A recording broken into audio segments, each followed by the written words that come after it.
하나님의 말씀은 누가복음 2장 14절입니다. 제목은 하늘의 영광, 땅에는 평화다라는 말씀 가지고 2020년도 성탄 예배를 하나님께 드리겠습니다. 어느 성탄절 추운 겨울 눈이 많이 내린 날이었습니다. 아내는 믿음이 깊은 남편을 따라서 성탄 예배를 드리고 집으로 돌아가는데, 그런데 마음속에 어떻게 하나님이 인간으로 오실 수 있지? 나는 아무리 믿으려 해도 믿을 수가 없어. 그리고 이제 투덜거린 거죠. 남편은 의심하는 아내에게 이러저러 설명을 했지만은 소용이 없었습니다.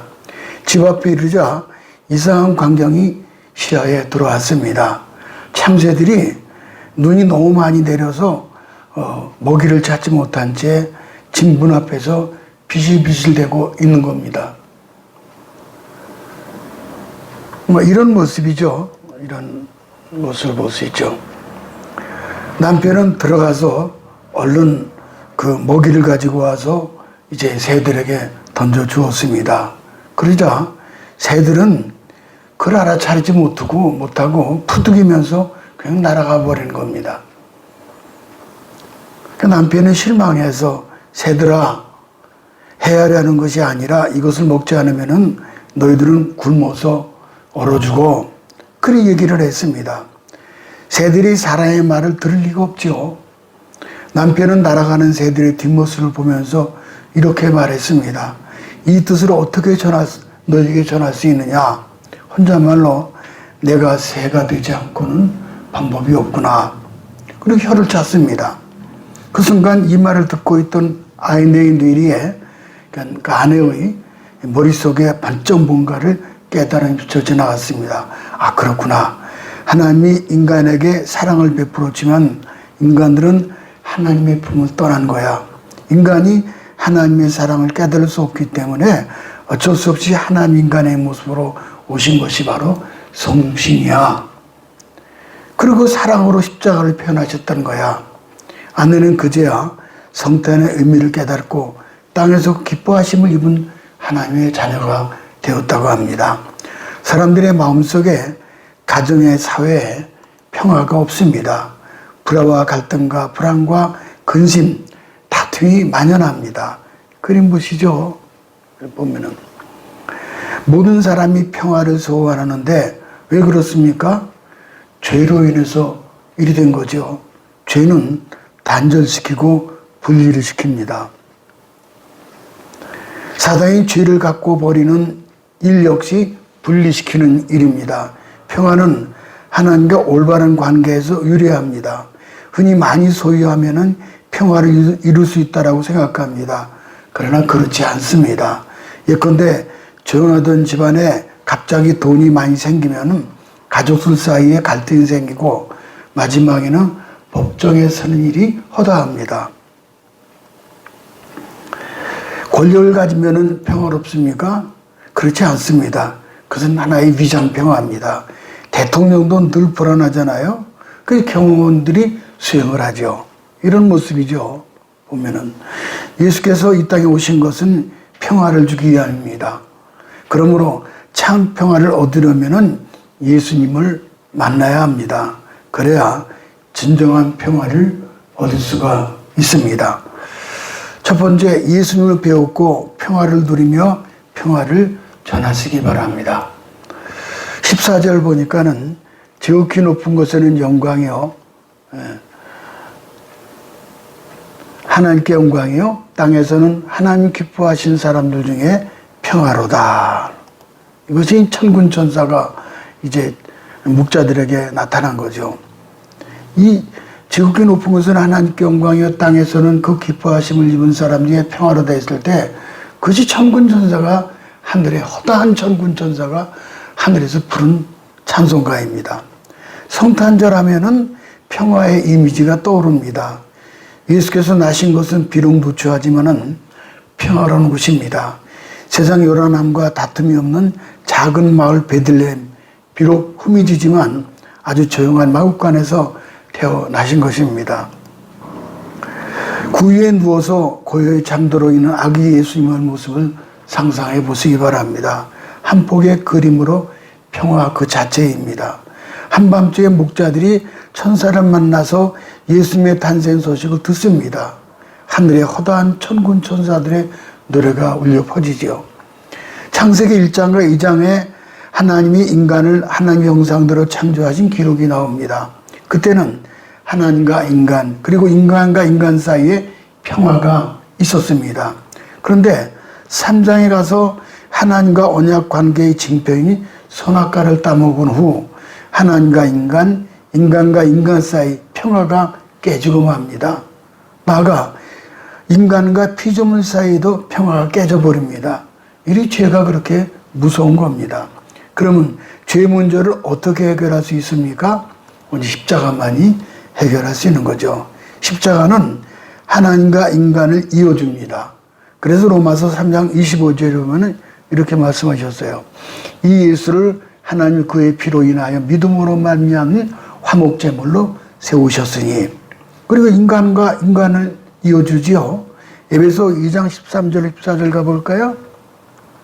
이제는 전에 멀리 있던 너희가 그리스도 예수 안에서 그리스도의 피로 가까워졌느니라. 그는 우리의 합병이신지라 둘로 하나를 만드사 중간에 막힌 담을 하시고, 더 나아가 만물과 인간 사이도 이어줍니다. 골로새서 1장 2절을 가볼까요? 그의 십자가의 피로 화평을 이루사 만물 곧 땅에 있는 것들이나 하늘에 있는 것들을 그로 말미암아 자기와 화목해 되기를 기뻐하심이라.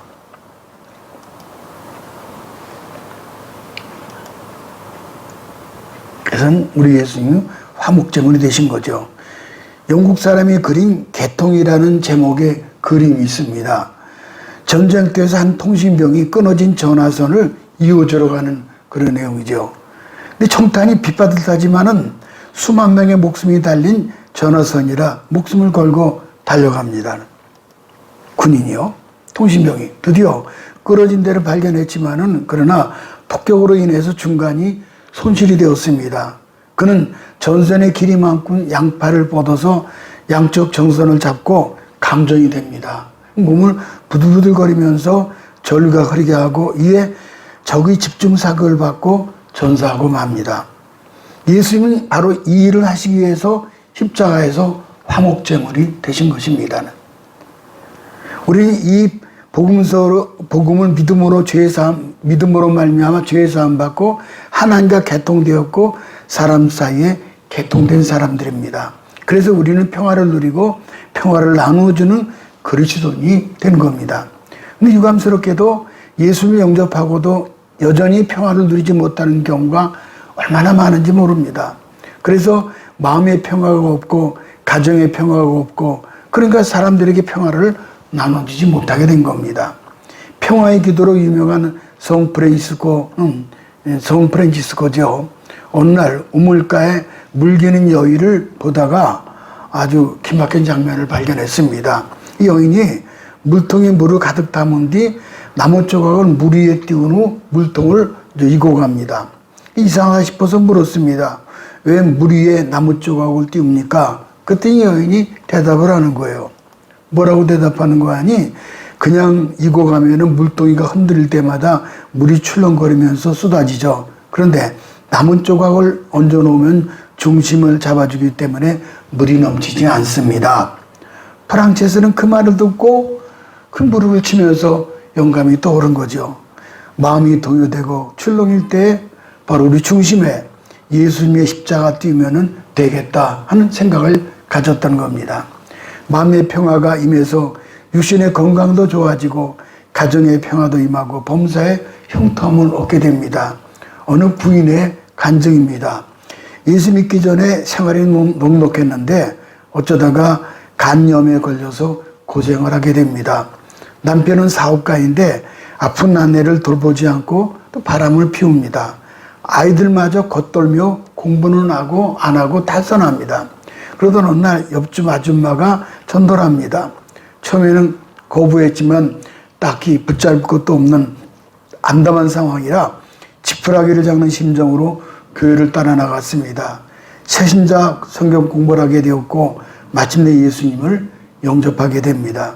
그러다 어느 날 밀물처럼 평화가 밀려드는 거예요. 용서의 확신이 생기고 남편을 용서하자 아이들도 달라지고 질병도 완치가 되었습니다. 부인은 하나님 주신 평화로 인해 인생의 거센 파도를 헤쳐나올 수 있다라고 간증을 했습니다. 두 번째는 평화를 목자들에게 주셨죠. 당시의 양친 목자들은 비천한 신분 계층이었습니다. 교육도 제대로 받지 못했기 때문에 무식한 사람들로 취급을 당했습니다. 그런데 왜 주의 사자가 이와 같은 인류 최대의 기쁜 소식을 정치권을 쥐고 있는 왕이나 왕자들, 혹은 교권을 쥐고 있는 바리새인들이나 서기관들, 혹은 학문권을 쥐고 있는 학자들, 혹은 물권을 쥐고 있는 사업가들에게 먼저 알려주지 않고 이 비천한 목자들에게 먼저 알리셨습니까?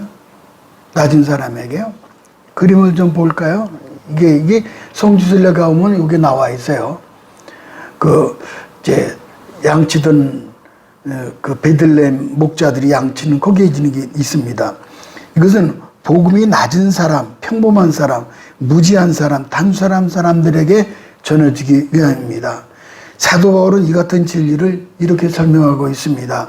고린도전서 1장 27절을 가볼까요? 하나님께서 세상에 미련한 것들을 택하사 지혜 있는 자들을 부끄럽게 하려 하시고 세상에 약한 것들을 택하사 강한 것들을 부끄럽게 하시며, 복음은 세상이 볼 때 미련한 사람, 약한 사람, 무지한 사람, 가난한 사람들에게 먼저 임하는 것입니다.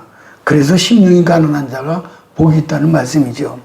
온 백성에게 미칠 큰 기쁨의 좋은 소식에 제외될 자는 없습니다. 성탄절은 이렇게 심령이 가난한 자에게 임합니다. 요즘 왜 이렇게 어려운 사건들이 많이 일어납니까? 우리나라가 살만하니까 마음이 교만해서 그렇습니다. 그러므로 하늘 영광 보좌를 버리시고 땅의 낮은 곳으로 오신 예수를 생각하면서 우리 마음을 낮춰야 합니다. 목자들이 들에서 양을 치고 있을 때 주의 사자가 목자들에게 나타났잖아요. 누가복음 2장 10절 가볼까요? 천사가 이르되 무서워 말라, 보라 내가 온 백성에게 미칠 큰 기쁨의 좋은 소식을 너희에게 전하노라. 이게 보통 기쁨이 아니에요. 큰 기쁨이에요. 그리고 다윗의 동네에 구주가 나셨으니 곧 그리스도 주시라. 강보에 쌓여 구유에 놓인 아기를 보니 이것이 너희에게 표적이니라. 다시 말씀드려서 다윗의 동네인 베들레헴에서 그리스도 곧 구주가 나실 것인데, 이 구주는 마국간에 태어나셔서 강보에 쌓이고 구유에 누이실 것이라는 말씀입니다. 주의 사자는 이것이 너에게 표적이라고 말씀하셨어요. 이처럼 복음이란 가서 보고 아는 것, 그리고 믿는 겁니다. 복음은 이처럼 누가 봐도 알 수 있는 아주 단순한 것입니다. 말구유에 태어나는 아기가 인간의 죄를 용서해 주시는 구주라는 복음을 몰랐다라고 핑계댈 수 있는 사람은 아무도 없습니다. 목자들은 전해준 소식을 믿었죠. 누가복음 2장 15, 16절을 가볼까요? 천사들이 하늘로 올라가니 목자가 서로 말하되 이제 베들레헴까지 가서 주께서 우리에게 알리신 바 이 이루어진을 보자 하고 마리아와 요셉과 구유에 누인 아기를 찾아서 보고 천사가 아기에 대하여 말한 것을 고했다 그랬어요. 목자들은 빨리 이제 예수님과 마리아 요셉을 만나서 천사들이 전해준 사실을 보고 야, 이것이 진시구나 하고서 이제 찾아간 거죠. 이런 그림이죠.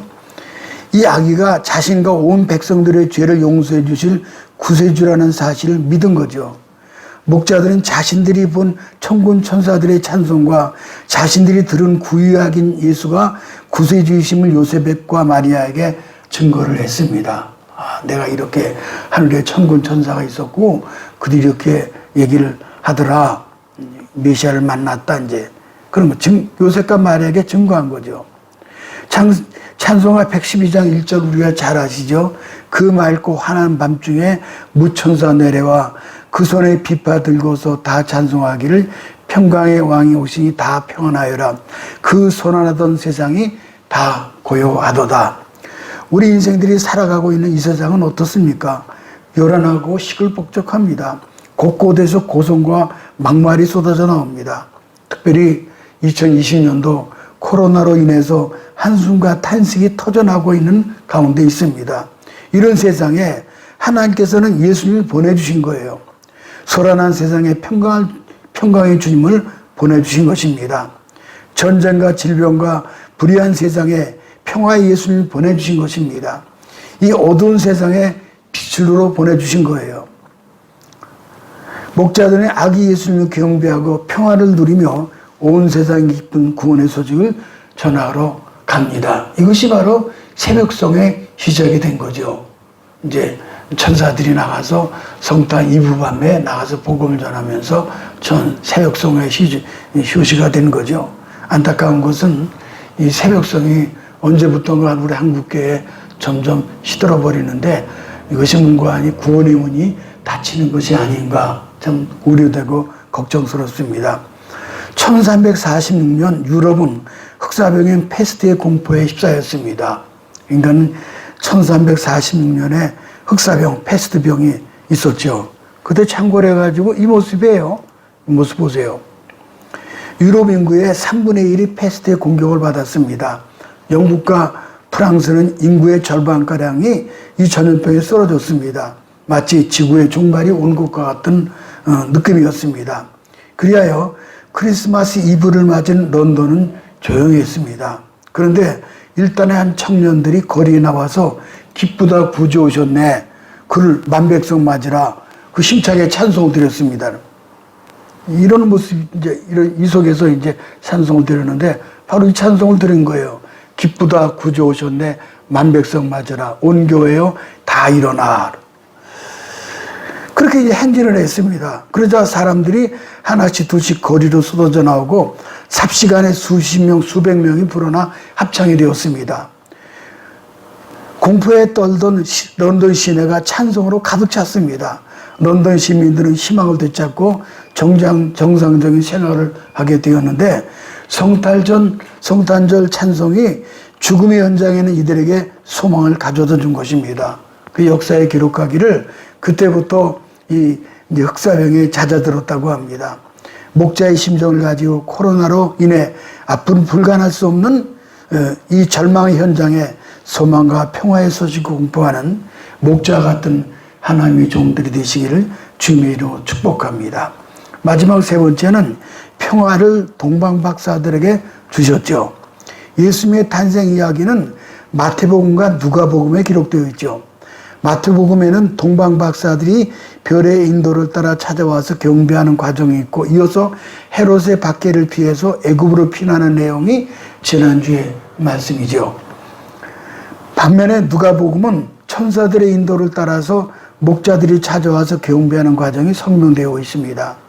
이 두 부류의 사람의 공통된 점은 한 가지 발견하는데 아기 예수가 탄생하신 뒤에 경배를 드렸다는 점입니다. 경배하다라는 말은 존경심을 가지고 가까이 가다라는 뜻과 엎드려 입맞추다라는 뜻이 합성된 말입니다. 그러니까 아기 예수를 찾아와서 경배한 동방박사들이 주는 귀중한 교훈을 이제 살펴보도록 하겠습니다. 이 두 가지가 되죠. 하나는 이 동방박사는 밤낮 하늘을 살폈습니다. 마태복음 2장 1절 2절을 가볼까요? 헤롯 왕 때 예수께서 유대 베들레헴에서 나심에 동방으로부터 박사들이 예루살렘에 이르러 말하되 유대인으로 왕으로 나시니가 어디 계시냐? 동방에서 그의 별을 보고 경배하러 왔노라. 이런 모습이죠. 이제 동방에서 왔죠. 동방으로부터 박사들 예루살렘에 이르러 말하되 여기서 박사는 헬라어로 마고이, 페르시아의 제사장을 뜻하며 NIV 성경에는 와이즈맷, 곧 지혜로운 현자를 뜻합니다. 특히 마고스, 즉 박사들은 과학 분야의 전문가들이었습니다. 천체를 연구하며 미래를 예측했습니다. 그래서 밤하늘의 별을 연구하면서 그 안의 세상 이치를 깨닫고 일기 변화라든지 세상 변화를 예견했습니다. 하나님께서 이들에게 특별한 징조를 나타내 보여주셨는데 그 문관이 별 하나가 하늘에 나타나도록 하신 것입니다. 다른 별들처럼 일정한 궤도를 따라 움직이는 것이 아닙니다. 특별한 방향으로 움직이는 거죠. 그리고 본문 9절에 보면은 특정한 곳에 멈춰섰고 박사들은 이 분야의 전문가들이었기 때문에 이것이 특별한 징조임을 알아차렸습니다. 그리고 자기들은 어떤 곳으로 인도하고 있다는 사실도 깨달았습니다. 그래서 별의 인도를 따라서 그 먼 거리인 메소포타미아에서 찾아오게 된 거죠. 이 박사들은 남들과 다른 세계를 보며 살아왔습니다. 남들은 낮에 무엇인가를 보지만은 이 박사들은 밤에 무언가를 보며 살았습니다. 남들은 세상에 무엇인가를 찾지만은 이 박사들은 저 하늘에서 무엇인가를 찾았습니다. 그래서 밤하늘에 이상한 징조가 나타났지만은 아무도 그 징조를 보지 못했습니다.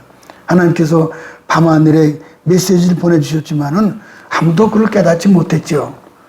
그러나 동방박사는 하나님이 알아차리게 하신 것이죠. 우리가 텔레비전을 시청할 때 보면은 보고 싶은 프로그램이 있으면은 그 프로그램을 방영하는 채널을 선택을 해야 합니다. 그런데 채널을 다른 곳에 놓고 기다린다면은 그 사람은 절대로 그 프로그램을 볼 수가 없습니다. 마찬가지로 우리가 하나님 음성을 듣기를 원한다면은 기독교 방송을 채널로 바꿔야 합니다. 우리가 하나님 음성을 듣지 못하는 이유는 채널을 바꾸지 않았기 때문에 그렇습니다. 우리가 동방박사들처럼 하늘을 바라봐야 합니다. 그래야 하나님 음성을 들을 수가 있고 하나님의 그 흔적을 별을 통해서도 볼 수가 있는 겁니다. 하나님 역사를 볼 수 있어요. 이 세상에 집착하고 이 땅만 바라보아서는 하나님 음성을 들을 수가 없습니다. 때로는 이렇게 환한 대낮에, 낮에는 뭐 흥청만청하지만은 이 먹구름이 뒤덮인 밤하늘, 그때야 비로소 하나님은 이제 하나님을 찾게 되는 거죠. 사실 우리는 이 땅을 바라보면서 그곳에서 하나님 음성을 찾을 때가 많습니다. 라디오 방송의 주파수를 잘 맞추지 않으면은 세상 온갖 잡소리를 들을 수가 이제 온갖 잡소리만 들릴 뿐입니다. 코로나로 이렇게 어려울 때 우리가 밤하늘 보는 것처럼 하나님만 바라봐야 합니다. 그러면은 하나님이 눈을 열고 귀를 열어주시죠. 그 다음에 이 동방박사가 이제 예수님을, 아기 예수를 만난 다음에 세 가지 예물을 드린 것이 나오죠. 마태복음 2장 11절을 가볼까요? 보면은 집에 들어가 아기와 그의 어머니 마리아와 함께 있는 것을 보고 엎드려 아기께 경배하고 보배압을 열어 황금과 유향과 몰약을 예물로 드리니라 했죠. 이 동방박사가 아기께 이제 세 가지 예물을 드리는 모습이죠. 우선은 황금은 왕권과 믿음을 말합니다. 황금은 왕권의 상징으로 예수 그리스도는 왕 중의 왕으로 경배드리기 위해 예물을 준비한 것입니다. 특별히 황금은 믿음을 나타냅니다. 그래서 베드로전서 1장 7절을 보니까 이렇게 말씀하시죠. 너희 믿음의 시련이 불로 연단하여도 없어질 것보다 더 귀하여 예수 그리스도에 나타나실 때 칭찬과 영광과 존귀를 얻게 하려 함이라. 그래서는 황금은 왕권과 우리의 믿음을 말하죠. 그 다음에는 유향은 기도를 가르치죠. 계시록 5장 8절을 가볼까요? 보면은 어린 양 앞에 엎드려 각각 검은과 향이 가득한 금대접을 가졌으니 이 향은 성도들의 기도들이라. 나의 기도가 주의 앞에 분향함과 같이 되며. 그래서는 유향은 기도로서 대제사장이 이제 태버네클이라고 하는 성막에 들어가서 기도하는, 분향을 하는 그런 모습을 볼 수가 있죠. 기도의 향. 그 다음에는 몰약은 희생과 부활을 말씀합니다. 죽은 사람에게 바르는 것으로서 몰약은 죽음을 각오하는 희생을 의미합니다. 예수님은 희생으로 십자가에서 죽으셨고 몰약을 뛰어넘어서 썩지 않고 우리 예수님은 부활하신 모습이 우리가 잘 알고 있습니다. 오늘 이 세 가지를 드려야 하나님 기뻐하십니다. 믿음 없이는 하나님을 기쁘시게 할 수가 없다고 했습니다. 기도가 없이는 하나님 앞에 향기를 발할 수가 없고 도리어 죄의 냄새, 사망의 냄새를 피우게 됩니다. 그리고 주님께 예배하는 자는 시간을 희생하고 몸을 희생하고 물질을 희생하는 것입니다. 동방박사들이 예물을 드리고 경배하고 돌아갈 때 어떻게 되었습니까? 하나님의 사자가 꿈에 나타나 다른 길로 알려주셔서 무사히 돌아가죠. 또 이 그림을 좀 볼까요? 다른 길로 돌아가죠. 아무쪼록 이 코로나의 위기 속에서 지나는 2020년 성탄에 세상 사람들이 모르는 다른 길, 생명의 길, 축복의 길로 인도해 주셔서 비전의 모든 성도들이 안전하고 평안하게 보호받게 되시기를 주님의 이름으로 축복합니다.